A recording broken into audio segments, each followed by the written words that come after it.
You're listening to the B&H Photography Podcast. For 50 years, B&H has been the professional source for photography, video, audio, and more. For your favorite gear, news, and reviews, visit us at bnh.com or download the B&H app to your iPhone or Android device. Now here's your host, Derek Fassbender. Welcome, listeners. I'm Derek Fassbender, host of the B&H Photography Podcast. And I'm Jill Waterman, the podcast senior creative producer. And I'm Mike Weinstein, the show's technical producer and audio engineer. Although they cater to different senses, photography and music share much in common. In both these arts, timing, rhythm, and mood are keys to success. It's been a while since we've mixed photography and music on the show, so we're particularly excited about today's chat with two photographers who share a passion for documenting musicians and their fans. In particular, devotees of punk and indie rock. This year happens to mark the 50th anniversary of punk. As a niche that's long been associated with youthful rebellion, we're stoked that this stripped-down, fast-paced musical style has made it this far and is making a comeback just as it enters middle age. So turn up the volume as we peek behind the scenes and explore our guests' backstories, learn about their photos, and discuss the challenges of working as a music photographer today. You might even walk away with some useful tips. But before we jump headfirst into the photo pit, here's some additional background about each of them. Bootsy Holler has spent 30 years capturing the essential personality and emotions of her subjects.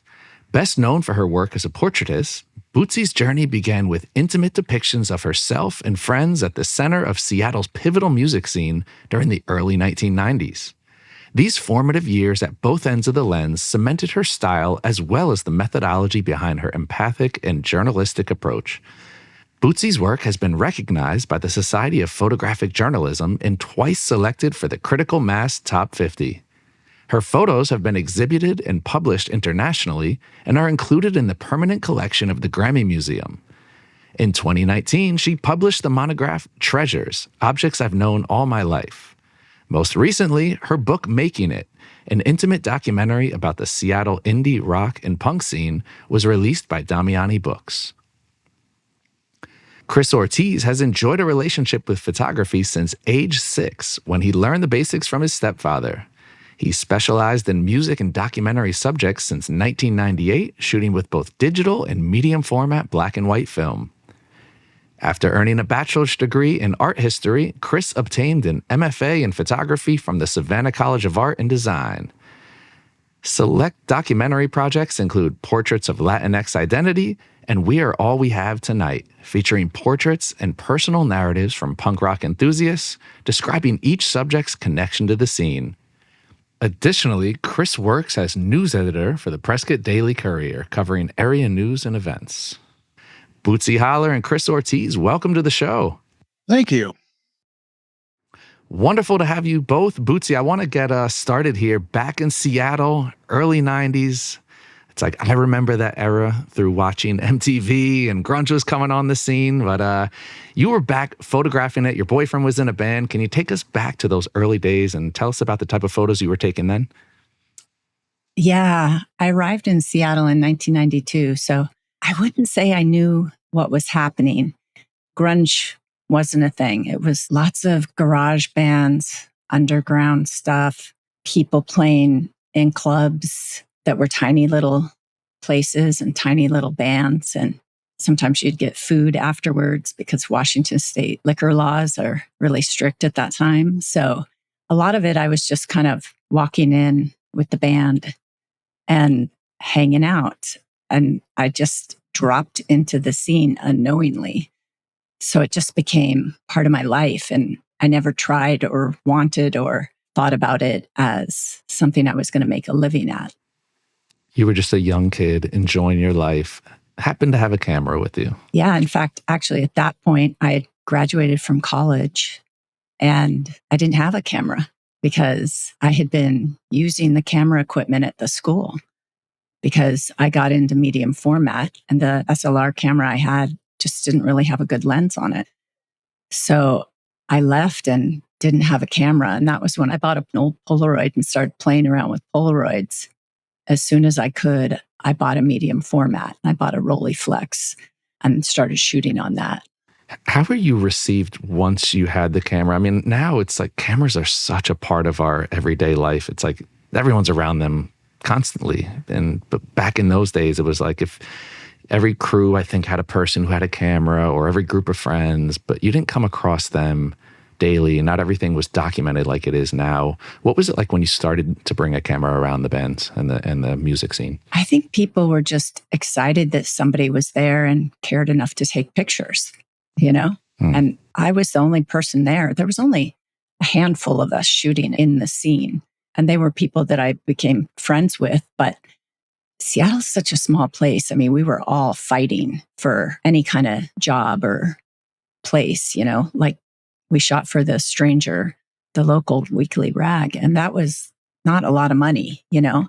So I actually wasn't making money. I was just taking my camera with me as my plus one, I guess, and walking into these places, you know, when I wasn't with a band.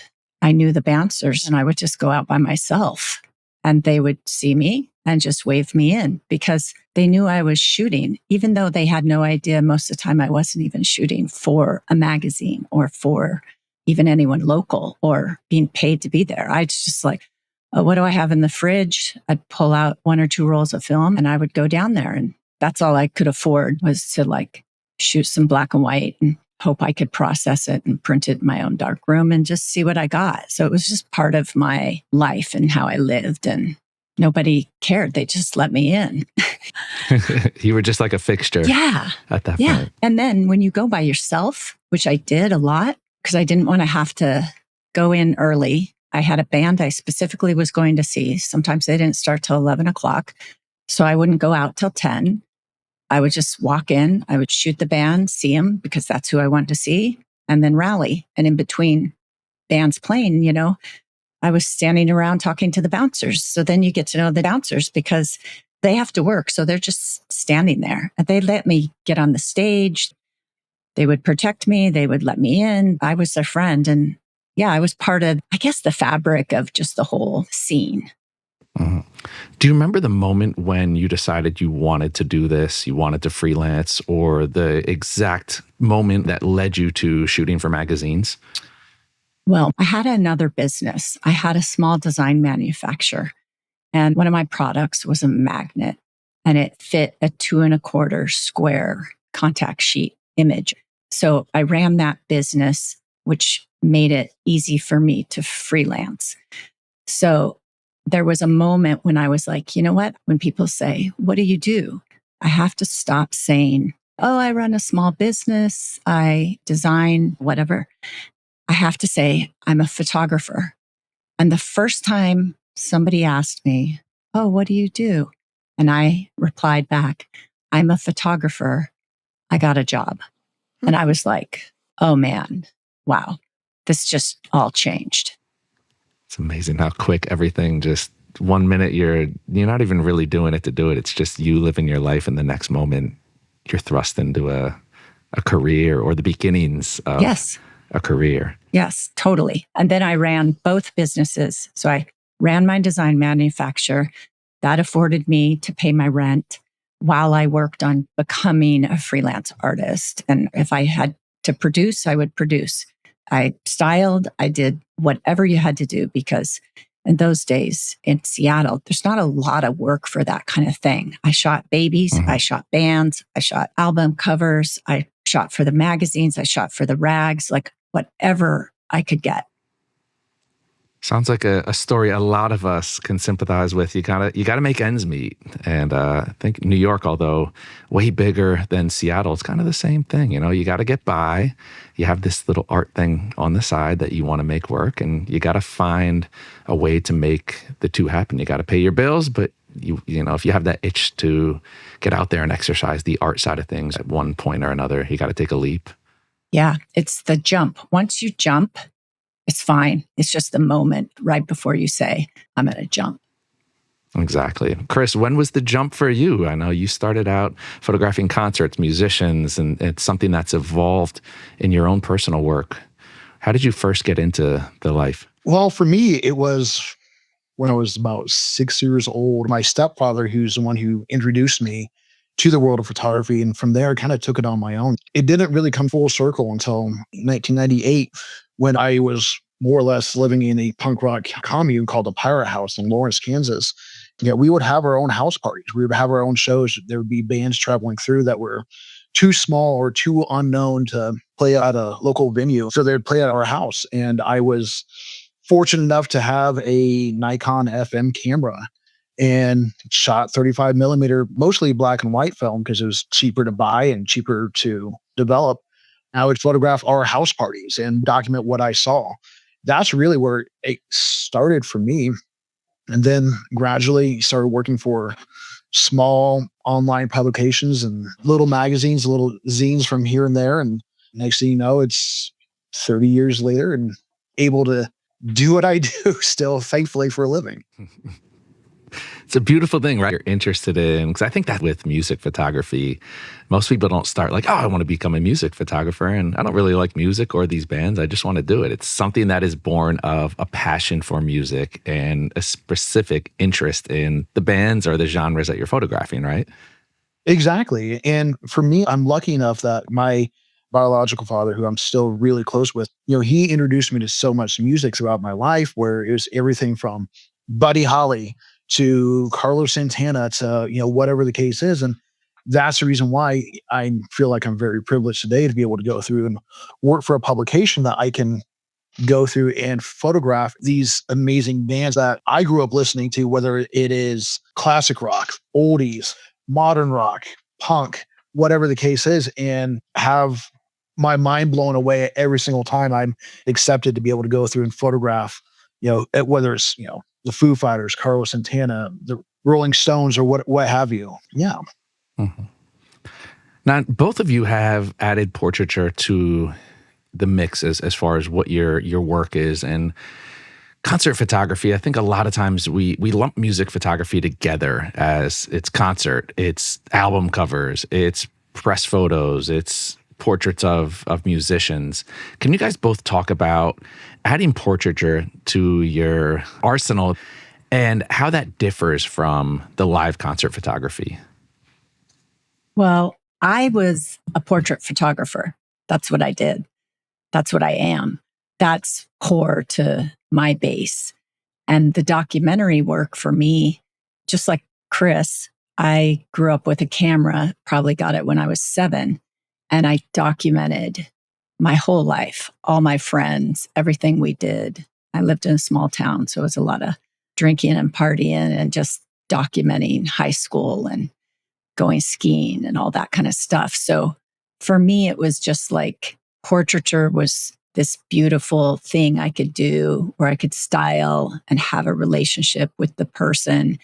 And that was very different for me than documenting, which I felt was like just part of what I do. And Chris is probably the same way. Like it's just, you're there, you're comfortable, everybody knows you, and you're just there and people are letting you work and do your thing. It's very different. As long as you know everybody and you're comfortable where you are, you can just get away with shooting in a documentary scene, which is the music scene. And all our small scenes, that's so much different than doing a concert, like where you're down in a pit or something. Right, Chris? Yeah, I would throw something into that too. Not only do you have to be comfortable as a photographer, but the subject also has to be comfortable with you as well. Because if you are intrusive into whatever it is that they're trying to do, whether it's getting ready for the show, after the show, on a separate set outside of a concert setup, then they're not going to be comfortable at all. And they're going to be questioning why they're even setting up this shoot with you to begin with. And personally, I actually try to be more of a fly on the wall and not be known that much. I mean, I've done like the Black Keys, prime example, was able to go through and photograph them backstage and, interview them this past February. When I got up with Patrick, he didn't even know that I was there photographing. He just thought I was somebody on the staff that he hadn't met yet. And I got really good shots of him just interacting with the food host people and everything else. And he's like, oh, you're the one here that's supposed to be doing this. I was like, yep. And so it's more of a fly on the wall aspect. And I think it was Richard Avedon who would do the light tests and be talking to people beforehand and get them to be comfortable with him in the studio, whoever he's photographing would be like, okay, when do we start? He's like, oh, I already got the shot. Yeah. And the person wasn't even aware of that. That's kind of how I like to go about it. Yeah, I agree with that. Like it's all in the relationship, how you walk into the room, how you present yourself, getting to know people and not putting the camera in their face immediately. It's just like, this is who I am and I want to know who you are.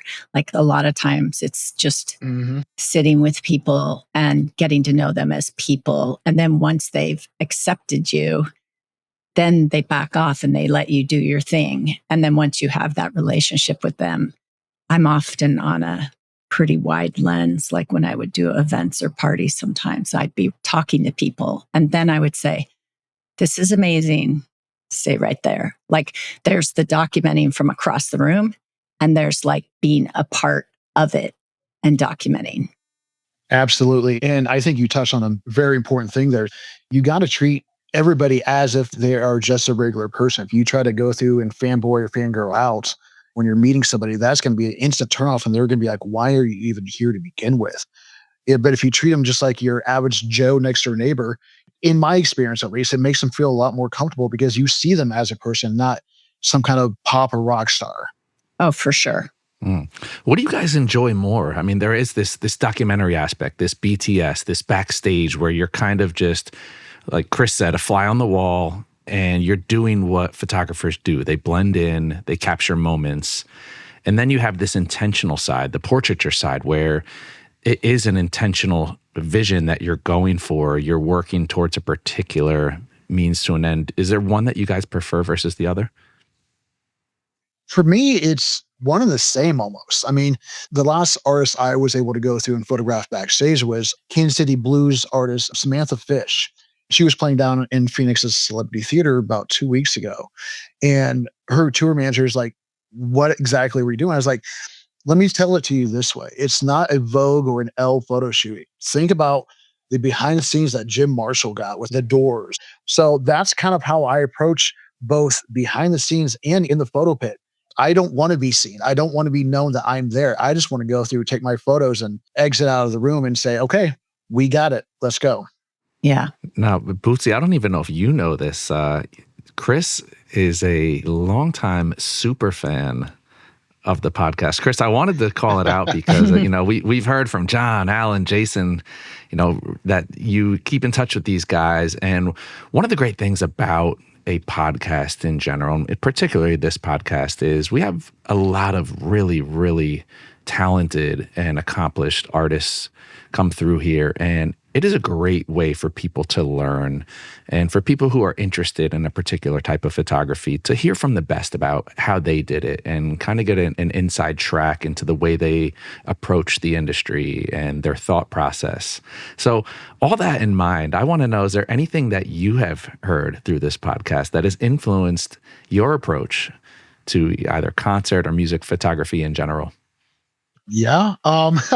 Like you said, I've listened to almost every single episode over the past 10 years, which is just crazy to think about.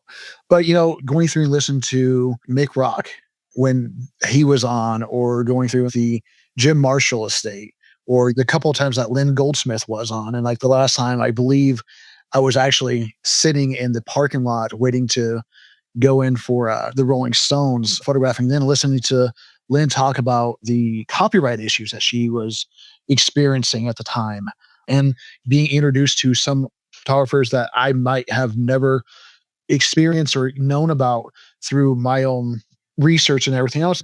I remember this one episode where Alan was talking about the different paper types at one of your guys' events that he was interviewing. I don't even remember who it was, but they were talking about different photographic papers that you can send through your printer. I was like, oh, I would love to go through and try one of those, and, ordered a sample bundle from somebody, and, ended up really liking one of the papers and have used that in a couple of exhibitions of mine. And without the podcast, some of these people, some of these ideas, some of these products, I would have never even been privy to or known about, and it's not just the music side or the product side. I mean, there's also like when you guys interviewed Ruddy Roy, who I consider a friend of mine. I interviewed him for my MFA thesis, and we've kept in touch over the past several years. And it's great to hear him on there and other things that have been discussed on the podcast. And so it's really, really nice to be able to go through and especially with the archive that you guys have. And I might forget something. It's like, oh, let me go through and listen to this again and be able to pull that back up. Yeah, I mean, 10 years. Our 10th anniversary was October 22nd. So there's a lot out there. Now, Bootsy, you're on the other side of the coin there where you were blazing the trails. Long before the B&H Photography podcast was around, you were inspiring people, motivating people. I'm curious as to who were your inspirations. Was there anyone that you looked up to when you were first getting into the music photography game? Anyone whose style you looked at and really thought that they set the bar? No, I wasn't looking at anybody. I definitely did at some point start paying attention to that. But I grew up looking at fashion magazines and people like Helmut Newton. So a lot of my style comes from looking at fashion magazines, and my whole art before even considering myself a photographer was textile design and fashion. So, that's where all my styling would come into play with working with people and doing portraiture. It's also very apparent in seeing how you've put together this latest volume. I mean, I was saying it to Jill and Mike before we went live today. You're an artist through and through, and I love that it's like you eat, sleep, breathe it. You can tell that it's not just photography for you. It's deeper than that. You're a complete, when I say the word artist, I mean every ounce of it when referring to you. Yes. And sadly, that means that I'm not very motivated by money. I think that's a great thing. I mean, those are the best artists. Yeah. I think when you are a true artist, you're not driven by it. For me, there was always a separation between my art and my work. And that's where the book really melds together, because I was out shooting and doing all this work for myself. And I never thought, I would have shot a lot more and spent way more money and pushed a lot harder to shoot more bands and musicians if I would have ever thought I was going to turn this into a book. As a fine artist now, I do work with beautiful paper and I love creating sculptural pieces, and I'm very interdisciplinary artist. So for me, going back to this work, this archive, and being like, wow, that was 15 years of shooting in one place, one type of thing, one mindset. Like, even though I wasn't trying to create a body of work, it was all there. And I was like, this stuff can't just live in these binders and or on hard drives. It has to come out and become something. And you're the only one that can turn it into something. Like, I didn't know, do I have a book? What am I trying to say with all this work? And who was I back then when I was creating that? And a lot of who I was back then was someone trying to just play and figure out and mess around and try new techniques. Interesting. I mean, it makes me think of, you're going through this extensive body of work. And like you said, it was all one wavelength. It was along one frequency. And now you've opened it up and there's more of a mixed medium approach to it, where it's like, this is not just one piece of stagnant work. This is a living, breathing work of art that I can take in really any direction.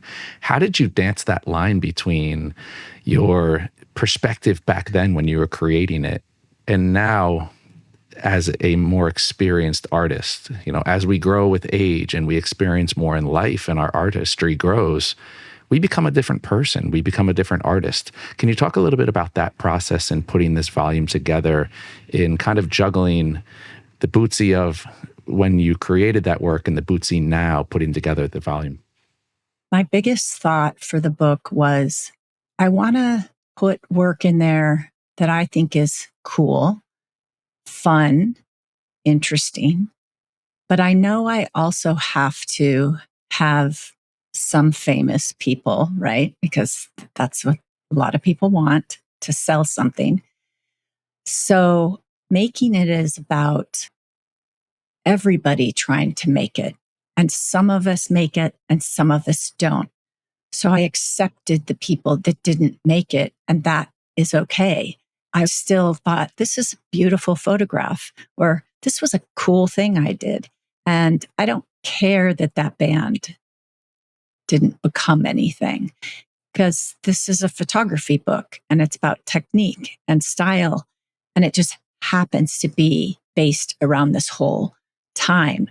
So it was really about, what images do I think are cool? What images talk about the history? What images are beautiful? How do I ride the line between DIY punk rock and making a beautiful book?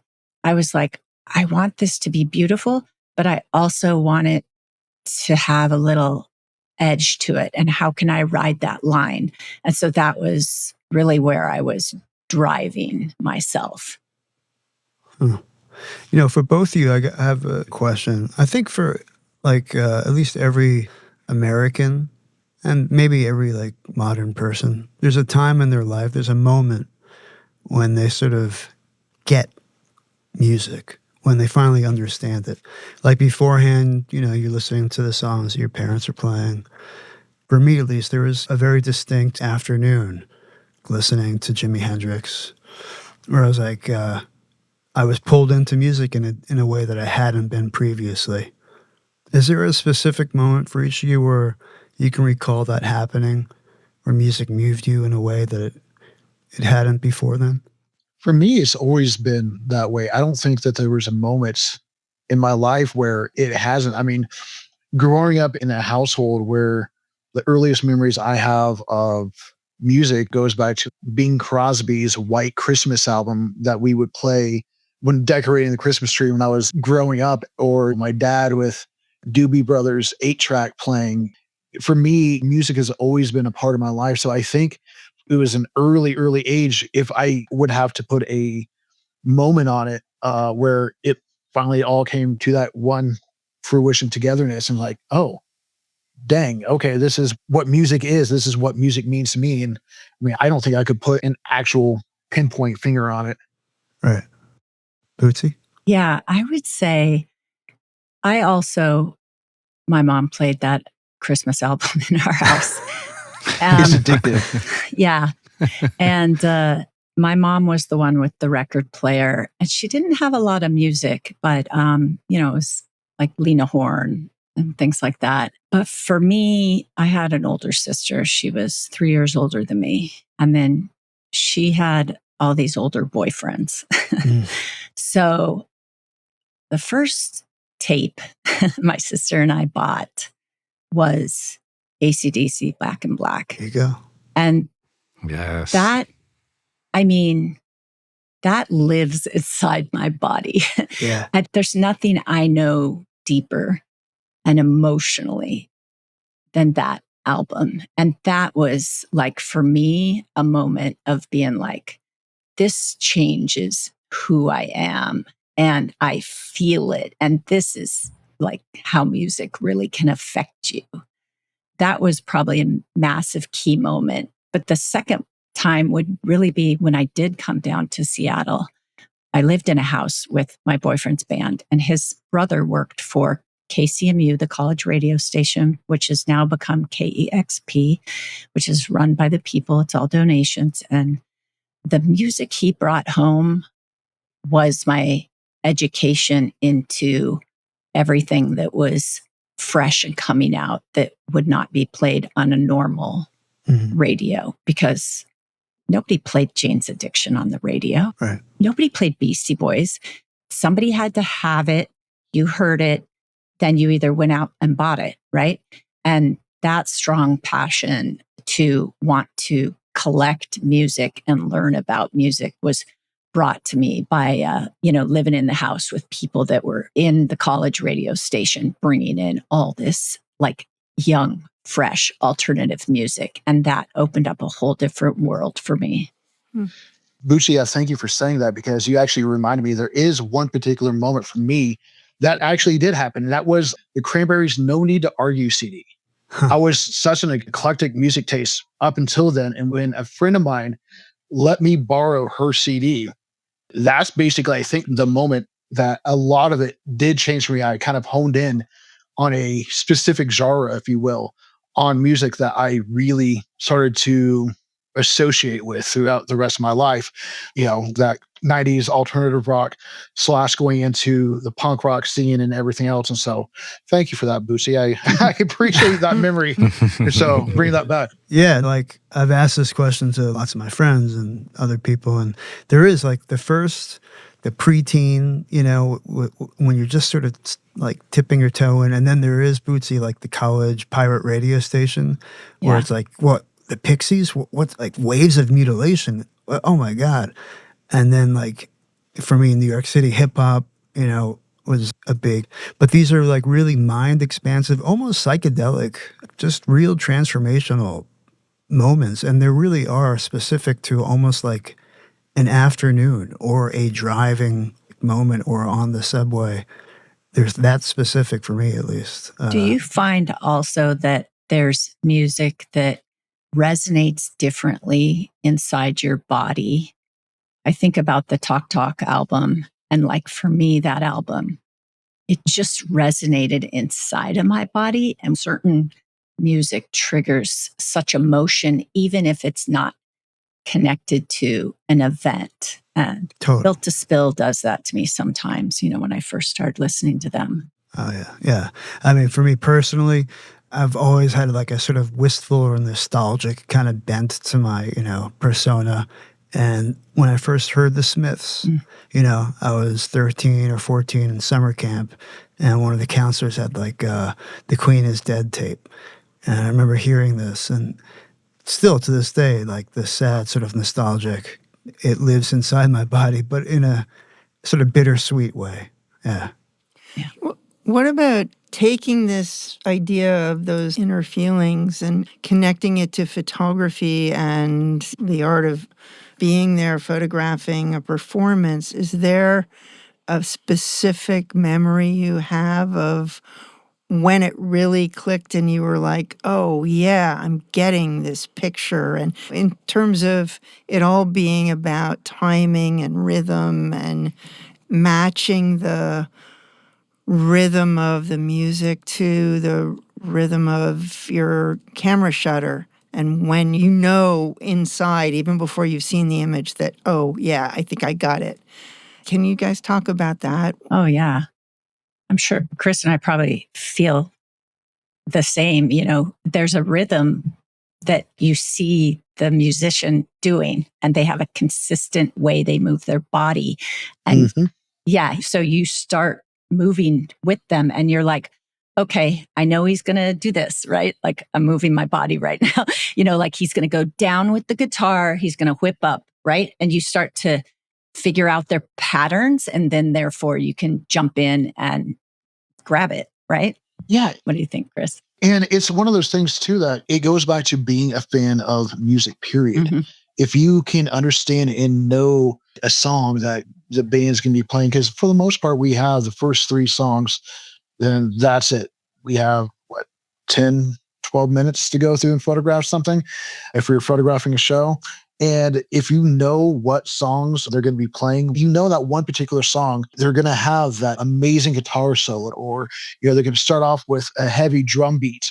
You can kind of prepare for that, but it goes back to knowing that music and knowing the band and being able to sit back and say, yes, I am a fan of the band, but I also am a professional. So this is what I'm going to look for when the band comes out, and it might be all black when they come out with no lights on, but that first guitar riff going into it, they're going to be jumping off the drum riser. I'm going to be able to get that because I've seen them before. This is how they open the show.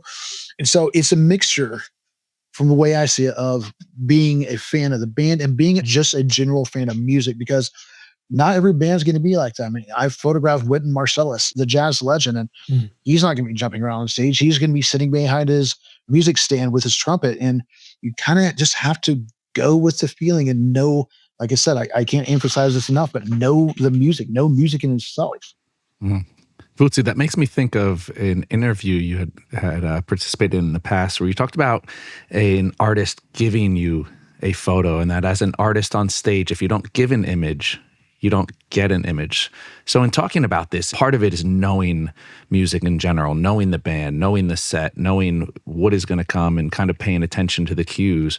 But can you talk about how do you coax a decent image from the band members? Is there this rapport? Is there a connection or eye contact that you're building throughout a performance to get this moment from them? I think when I said that, I was thinking about, 'cause since I went through all these archives and stuff, and I really wanted to put Modest Mouse in the book. I'm such a fan of Modest Mouse, but the couple times I photographed them, like the environment that I was in, it was outside at Bumbershoot Music Festival in Seattle. It just was not cool or appealing. Like there was no, big screen of cool lights behind them or anything. And it's just like they do this crazy music, but there's no craziness on stage. And I was waiting for Isaac to just do anything. And he raises this guitar up, and I'm like, this is it. This is all I'm going to get of motion, right? Because I'm always trying to, how can I shoot something different? I want something different. I want something original. And the shot I put in the book, he's covering his face with the guitar. And for me, I was like, you know what?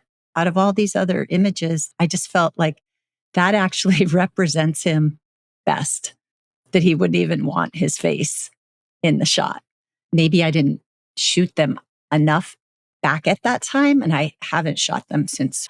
But the two instances I had were just not very memorable. Mm-hmm. Is there anything you look back at from, I guess that would obviously be one on a list of times you would want back, looking back at shots that you would do over again or that you would approach differently? Would you approach anything differently, or was there really just nothing to work with?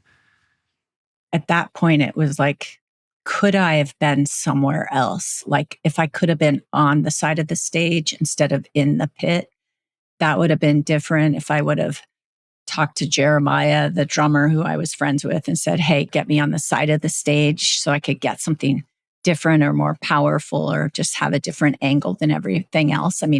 Nothing's worse than standing in the pit with a bunch of people that have all the same equipment. And actually, I usually didn't have the same equipment because that wasn't what I was trying to do for a living. It's just my friends ran Bumbershoot, and I was like, hey, can I shoot? And they're like, okay. And they give me a pass. So like I said, I often would shoot wide. I remember being at an event at the Experience Music Project when they first opened it. And it was me. I was the only woman, Henry Diltz, and a bunch of probably AP guys that all had the same big ass long lens. And I came in late. They're all up front. I tucked my head. I said, excuse me. And I went under this guy and I said, hey, don't worry. I'm not going to be here all night. I'm on a wide lens and I'm short. Because he was just like steaming because I stepped in front of him, right? There was no real pit. It was just like a line of us and then the audience. It was like not even two people deep for the photographers. And then there was Henry. Henry and I were the only two freaks there, right? That didn't have the same equipment as everybody else. I know I'm not getting what the guy on the long lens is getting, shooting this close up. They're all getting the same shot. So differentiating yourself. Yeah. By the way, I'm kind of curious, is there a negotiation that happens or that can happen with gaining access to like being on stage versus in the pit? How flexible can that be? I guess as you grow in your career and get more of a reputation, you maybe have more power. But maybe if you can talk about it, if there is that flexibility. Well, for me, if I was with the band, I could do whatever I wanted usually, right? Yeah. So when I was out with REM for a little bit, I was with the crew. I was part of the crew. So I was standing on the side of the stage and only went down into the pit if I was like, I shot from the side of the stage a lot and it's just not getting anything because Michael is out front, always towards the audience. So, maybe I do need to be in the pit to get something tonight. And I was just shooting on my Canon AE1 black and white film, like I probably had a 50 on it. I think if you're with the band, it's a completely different story than being hired by an event or brought in as a newspaper. Yeah. How do you get to be with the band that's called REM? How does that happen? Mike wants access. Mike, start your own band. Is it just being in the scene for that long, or you know someone? Yeah. Yeah. So, they spent some time in Seattle, and Peter Buck ended up marrying Stephanie, who was one of the owners of the Crocodile Cafe. And so REM kind of slid into the Seattle zeitgeist of life, and not necessarily Michael, but Peter was there all the time. And so he brought on Scott McCoy and Ken Stringfellow out of Seattle. And so I was hanging out with Ken at that time. He's like, do you want to come over for 2 weeks on the European tour? So I did. So I knew all the managers and everybody running everything, and they knew I shot, and they said it was okay for me to shoot. And so they gave me a pass. So yeah, it's like I said, I never really tried to do it. I guess it's just how the world works. Like as an artist, even, you want to shoot and do what is right in front of you, what comes to you, what's easy, right? Don't go try to do music documentary stuff if you have no access, if you don't know anybody, if it's not part of what you love. Just like Chris was saying, like if you don't love it, you would never get in. Like you have to already be inside something to just start documenting. What year is that, by the way? 1999. Damn. Yeah. It's like osmosis. You just got to let it wash over you. I know. Chris, I'm interested kind of along that same topic we were talking about there. You're in the pit and, Bootsy talking about differentiating based on gear, and you all have the same proximity. What are you looking to do when you get in the pit? Are you trying to set yourself apart? Are you looking for a certain angle? Are you paying attention to what gear you have? Are you bringing certain gear, looking for a shot in particular? How are you approaching that pit setting and what you want to get out of it? For me, it's funny to sit back and hear how times have changed, because Bootsy was talking about everybody's having a long ass lens and that. Well, today, at least down in Phoenix, where I've been shooting for the past 2 years, most people have like a 25 to 70 millimeter lens that they're holding some weird filter on to get a starlight effect and whatnot. And I'm the only one who's still shooting the pit that has like a 55 to 300 millimeter zoom lens.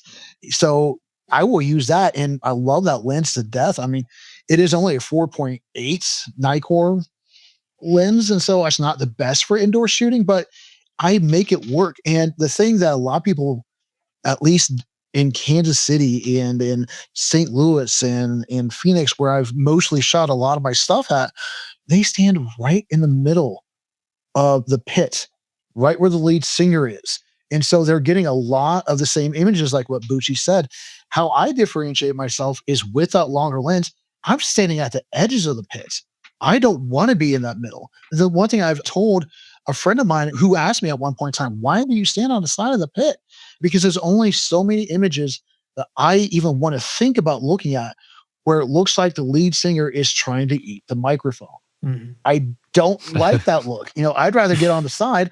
And the great thing is, and I was told this by a musician one time, and he's like, I noticed that you were never in front of the center of the stage.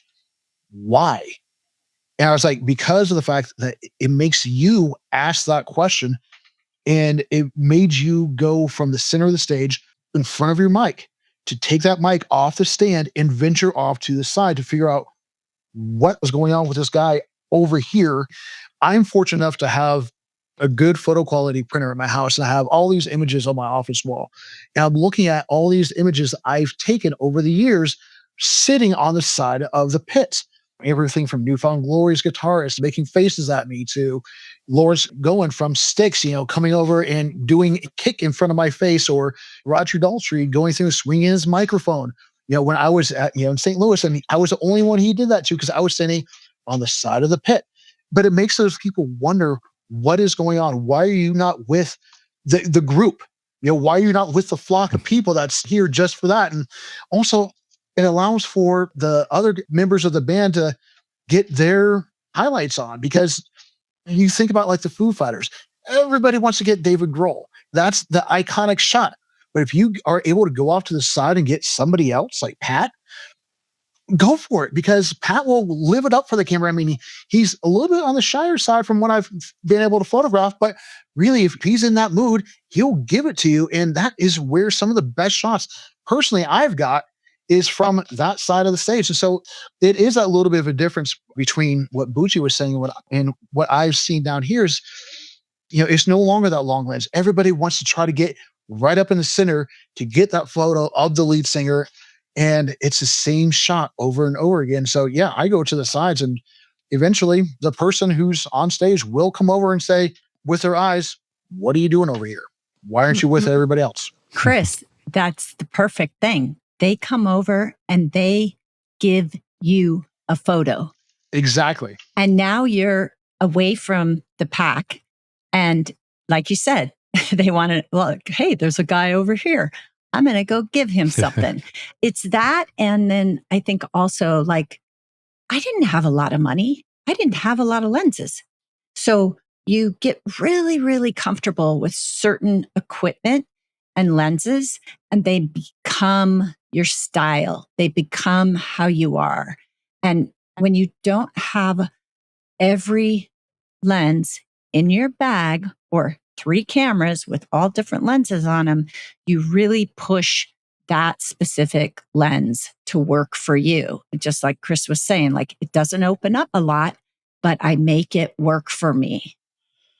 Well, and the great thing is too, I was a college professor for about 2 years, and my students would go through and ask me, "Why don't you upgrade your equipment? Why don't you have 3 cameras when you're photographing?" Like Bootsy was just saying, I was like, because if you can go through and learn your camera and what your camera can and cannot do, then when you have to make an adjustment on the fly, you can do it like that and not have to worry about taking your eye away from the viewfinder and doing everything else and possibly missing that shot. If you can make your changes on the fly because you know your equipment inside out, that's going to make you so much better as a photographer and make your workflow so much easier as a photographer.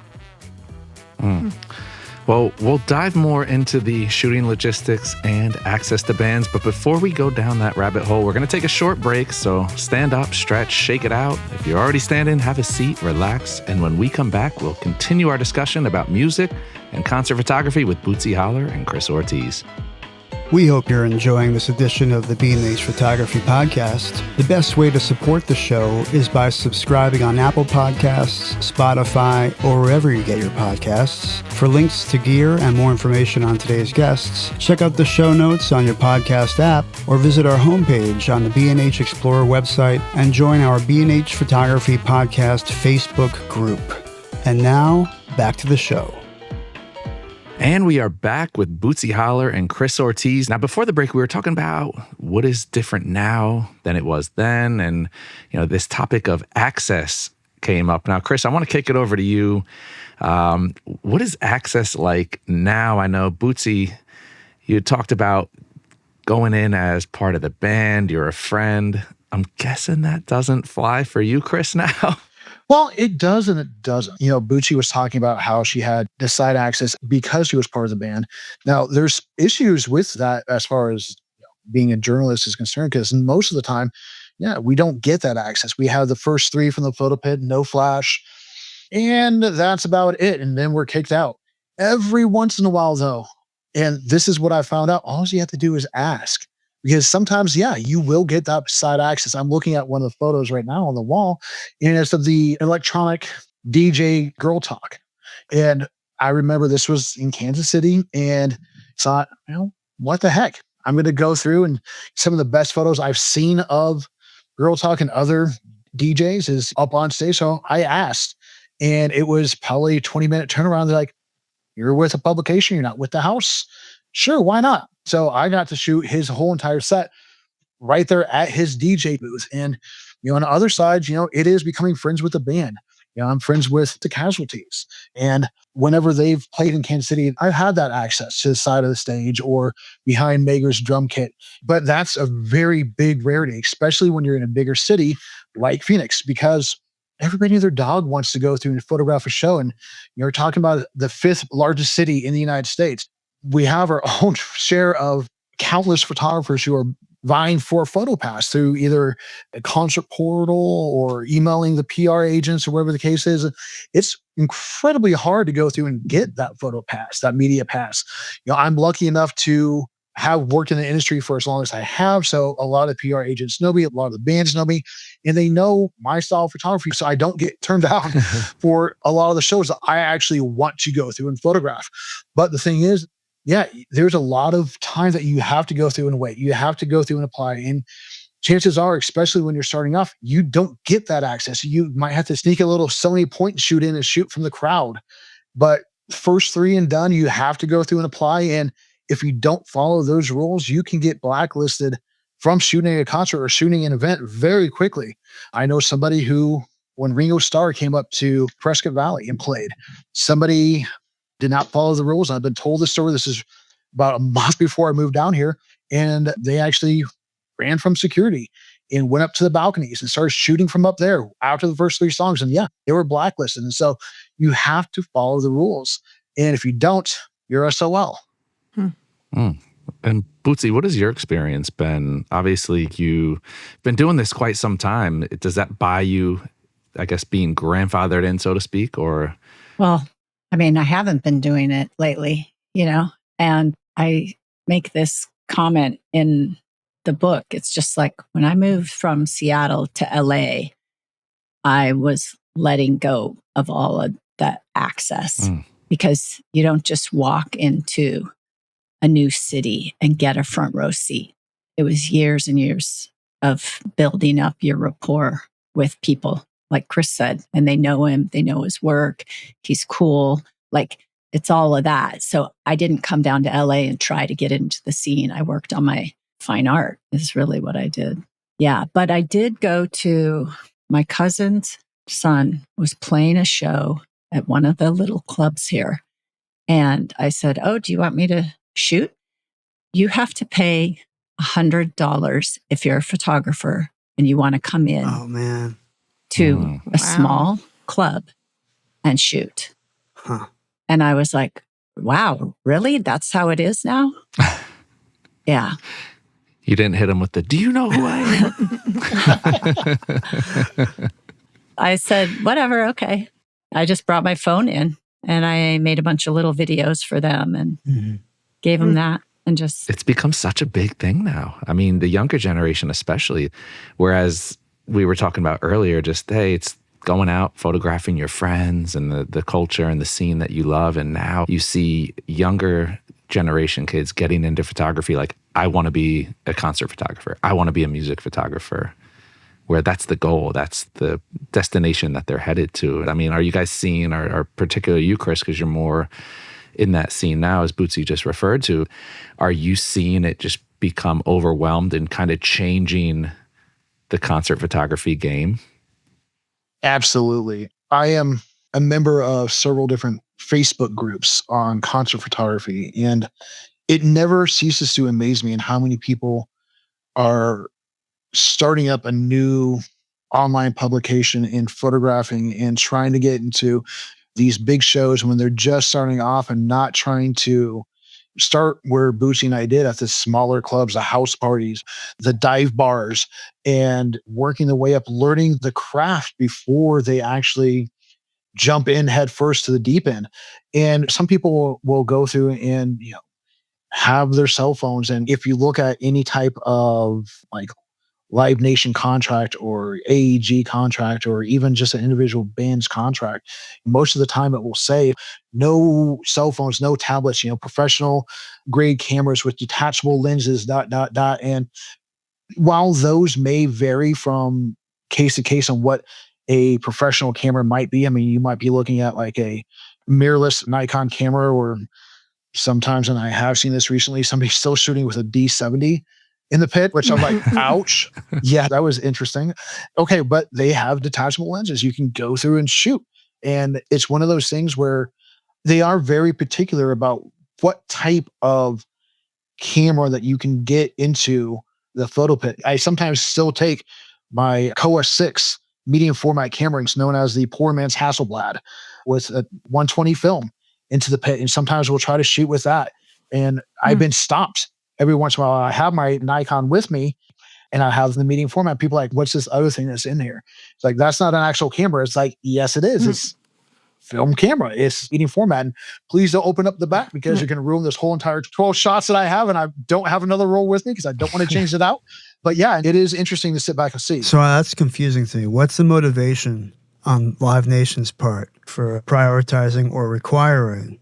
Why do they care? I can't speak to them. I don't know why they want certain things and why they don't. Strange. It is strange because, like, I think we can all attest to the fact that when we go through and look at a modern day cell phone, I have a Google Pixel cell phone, and that sure as hell takes better photos than a D70 or even a D300. So why? I'm not sure. I think it's just more of a professionalism type of deal. I'm not 100% sure though. But my question is, what kind of restrictions are they putting in those contracts on rights? Can you use the pictures for commercial purposes, or is it just related to the assignment that you're there for and you have access for, or is that spelled out? Today, there's a lot of different clauses in contracts, and when they're really restrictive, and there's several of us out there that will abide by this, but there's certain artists out there that I'm not going to name names that as soon as you push that shutter release, they own the photo. And I refuse to do those shows. Or I refuse to do those contracts, especially if I'm shooting for the paper, somebody that is going to be using these images for documentary purposes to go into our publication. It's like, and I always tell them, and this is the honest to God truth, we cannot use a photo that we do not own the rights to. Right. Especially when it's something like that. And if they are trying to go through and claim those rights, then I'm sorry, we will pass on this show and do something else. But for the most part, a lot of the bands don't have that in their contract. They will say, okay, no printing of t-shirts or something like that. But if you do like a limited press of like an 8x10 of, let's just say, for example, Alice Cooper, since he lives down in Phoenix, limited edition, numbered, signed, that's not commercialism. And that's not selling it for commercial purpose. That's an artistic purpose. And that's where the line is drawn. And a lot of the artists understand that. And if you're lucky enough to be able to go through and have exhibitions of your work, they're fine with it. They actually, from what I've been told by certain artists, they actually applaud that because of the fact you're carrying on the tradition of art that they are starting off with and continuing that into your own practice. Did you run into any of that, Bootsy, when putting together your book? Was there any snags or legal hangups regarding permissions or just even etiquette?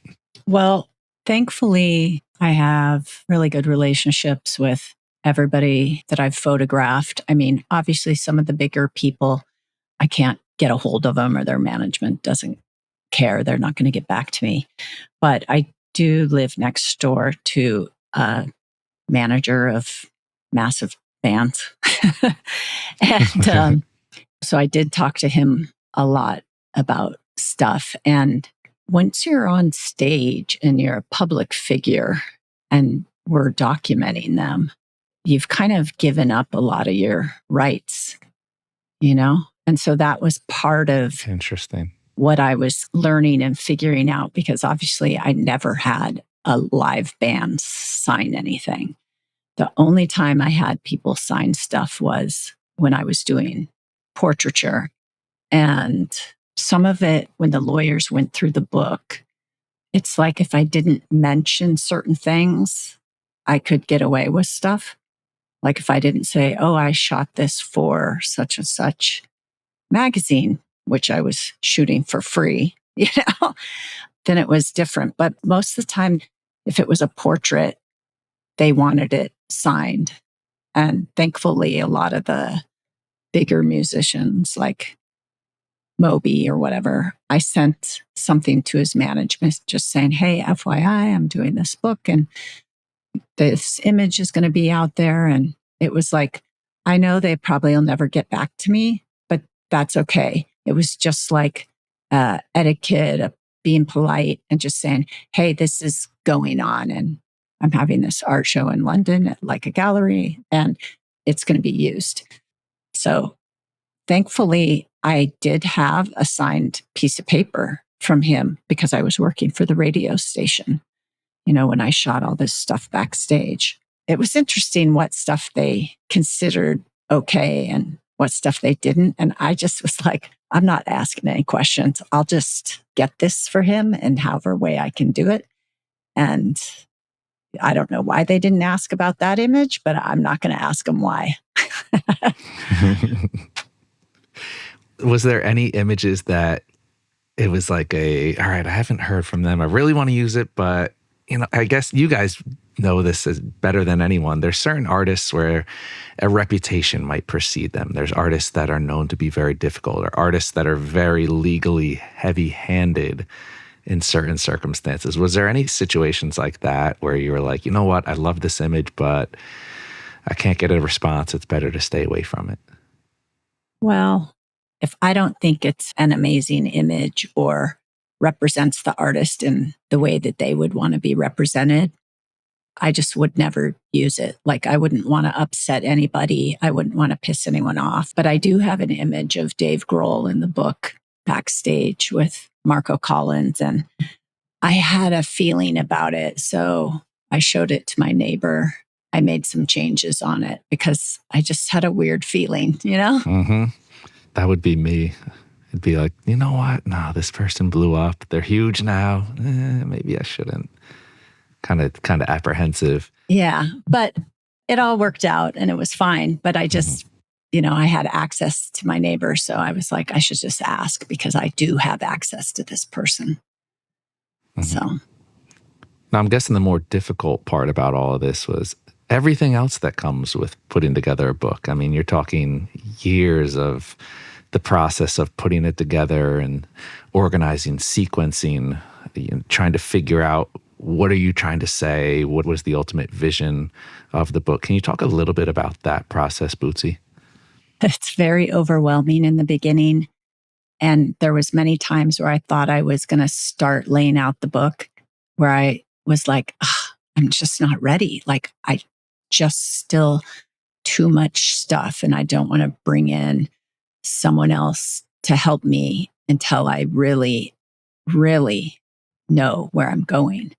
My biggest thing was I have to tell my own story because that's the story I can tell. And so I have to weave me into this book. Otherwise, what's it about? Like, the only story you can tell is your own. So I knew I had to weave myself through the book and my experience in living and being in that scene, because that just felt like a really important part of who I am. And I wanted the book to be a little bit of a Dear Seattle love story for being there for me. And then also just like, I want to be able to give memories to people. And then I also want to be able to hope that maybe some younger people are able to resonate with it and be able to read the stuff about trying to be an artist and what it takes to be an artist and how to work with people and like playing, messing around, making mistakes, like thinking bigger picture. Like, I think there's just a lot of stuff I wanted to lay in there to help teach people if they actually take the time to read the book. Mm-hmm. So that was part of it. But yeah, it was daunting. It took me 9 years from when I first was like, okay, I got to go through these contact sheets and negatives and just do some little scans so I can print stuff so I can like look at it a little bit bigger. And then in the end, it's like things changed so much. I was digitally shooting all the negatives that were going to be blown up in the show. Wow. And how much did you take upon yourself? How much was outsourced? How much of an imprint did you have on it? You talked about something, earlier, especially your art, you do it for you. When you're putting together a book, when you're working with a publisher, there's other voices that are getting involved in the process. How much did you have ownership over? Everything. Really? It's just like, I put out something that was so mine, so complicated, so inside, that there just wasn't a person that could stand next to me and say, that image, no, or I don't like that, or that's not really that cool of an image, or whatever it might be. Because I know the history. I know why I put that image in there. I know how it bounces with the next image. And I had to sequence and make the flow myself.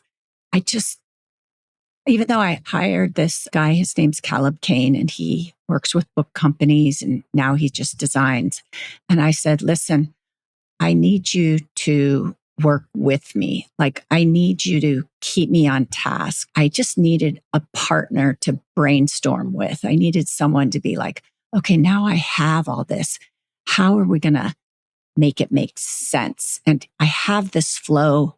And now what should we do with it? And so he helped me with a lot of big picture stuff, like how we broke it down. And then once we kind of had an idea of how to break the images into sections, like it's black and white, all Northwest in the front. Then it's all color mix of bands from anywhere. And then it's all black and white bands that are not Northwest at the end. That helped me then separate the sections. And then my other thing was like, how can I break the rules now? Like, you give yourself rules, and then how do you break them? So in the middle of a black and white section, there's color, right?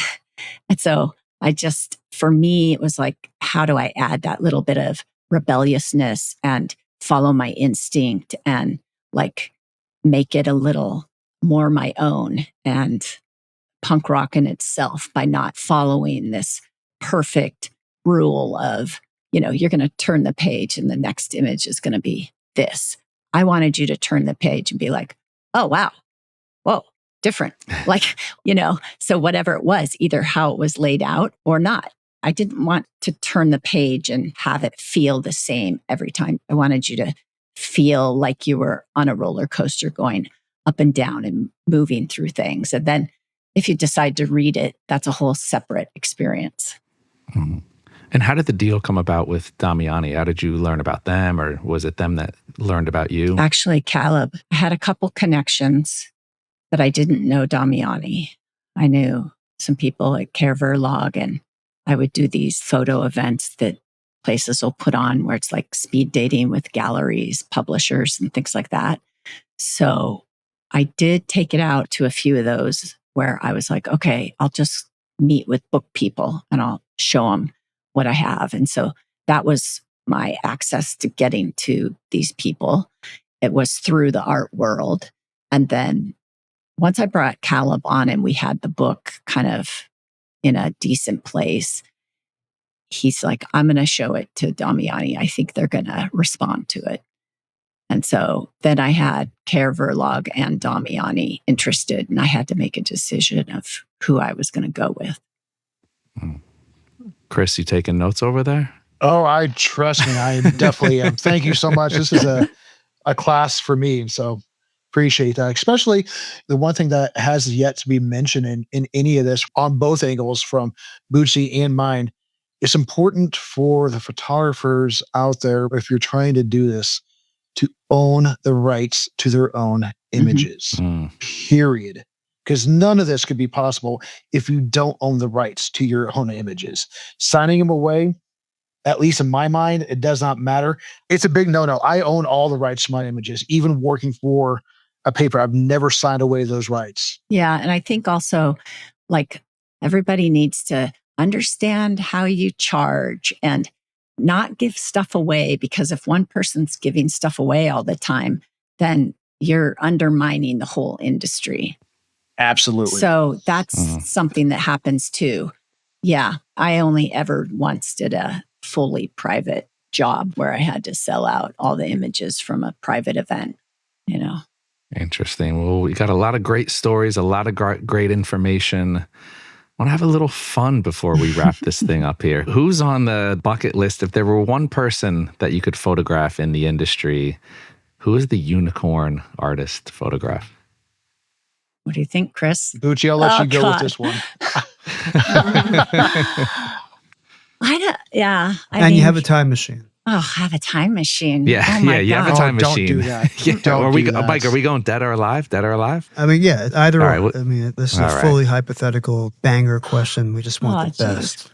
Well, my biggest regret was always that I didn't get a photograph pavement. So that's really my, there's some bands like that were Mhm. like big indie bands. But like for me, Mhm. it was like, well, if I don't have access or I don't have the money to pay to go to the event, then I don't go and I don't see them and I don't shoot. Interesting. And Chris? Oh, jeez. It's always the You know, toughest it's- question. It really is. Honestly, for me, it would probably boil down to what access I could get. That's the big thing that separates, I think, what Bootsy's been able to do and what I've been able to do is that she's had better access, with being friends with the band and everything else and be able to have that backstage access versus me just being in the photo pit. But if, everything was brushed aside, honestly, and this goes back to my youth growing up in a punk rock collective and everything else. And it's funny because I'm even wearing their shirt today as we're talking about this in the 50 years of anniversary of punk. I'd love to go on tour with Rancid. Honestly, I mean, they're one of my all-time favorite bands. And to be able to go through and photograph Tim, Lars, and everybody else and just, get the behind the scenes, get the warm-ups, and just one tour, even if it's just like a week long, would be absolutely insane. I've photographed them a small handful of times, but I think that would be probably at least the top 3 bands I would go through and say yes, yes, yes every single time. All right. Respect on that. I think you also have to remember you never know who's going to become something.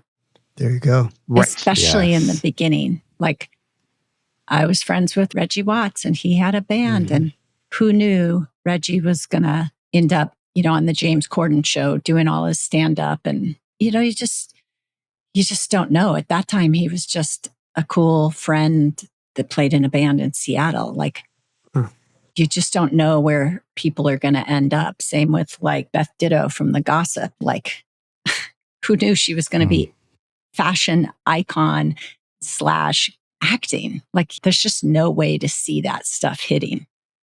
And I think that's what's so beautiful about photographing people before they make it is obviously everybody wants a piece of the pie when someone makes it.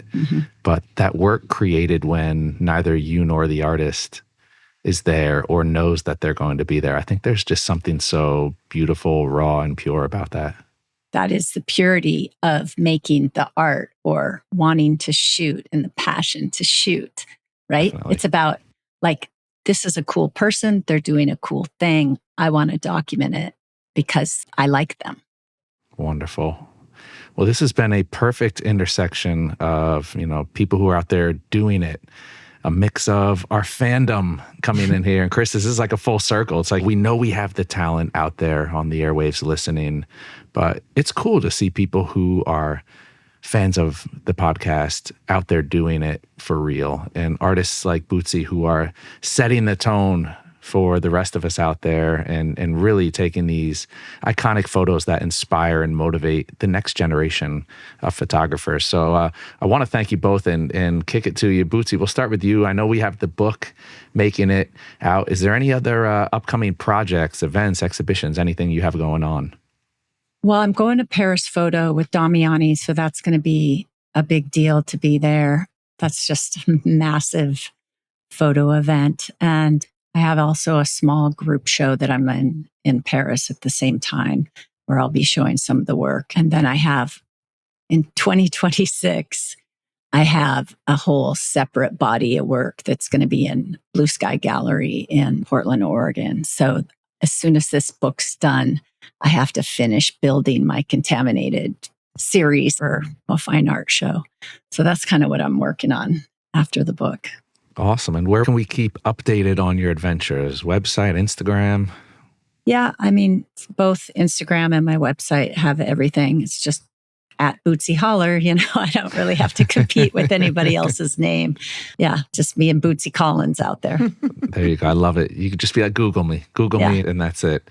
Yeah. What about you, Chris? What do you have coming up, and where can we find more of your work?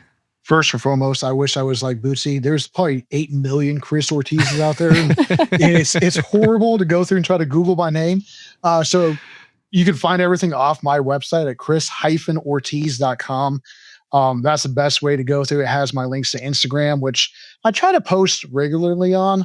But as far as like what's coming up, I actually just finished an exhibition of the music photography, which was fantastic. I'm working on a couple of exhibitions for next year. Nothing for the rest of this year, kind of going a little bit dormant and working on new images because since moved down here, been a little bit lacking in the photography aspect as far as the concerts are concerned. But 2026 is looking pretty positive. I don't want to give away too much right now just because it's still in the works, but definitely go onto the website and you'll see what's going on. Yes, and the right website. Yes, the right website. Don't go to random Chris Ortiz website. You will not be. There is like a Cuban basketball player that is like in some German league that's like, and he came up the first time. I was like, that's not me. I'm not like 6'8". What the heck? Okay. I wish I was. And he was kind of like the old CeeLo. Wish I was a little bit taller. Oh, well, what a good conversation. Like I said, a ton of information and a lot of inspiration. So I want to thank you both again for joining us today. Thank you. Thank you. Been so amazing and fun and just fun.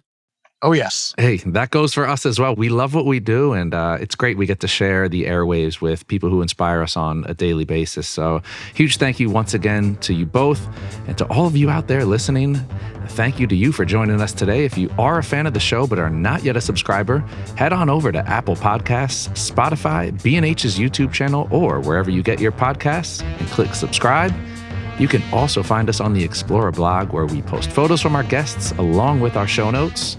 And please join us on Facebook at the B&H Photography Podcast group where you can share your favorite photos and comment about the show. I'm your host, Derek Fosbender. Jill Waterman is our creative producer. Episodes are recorded, mixed, and edited by technical producer Mike Weinstein. And our executive producer is Richard Stevens. On behalf of us all, thank you so much for tuning in today.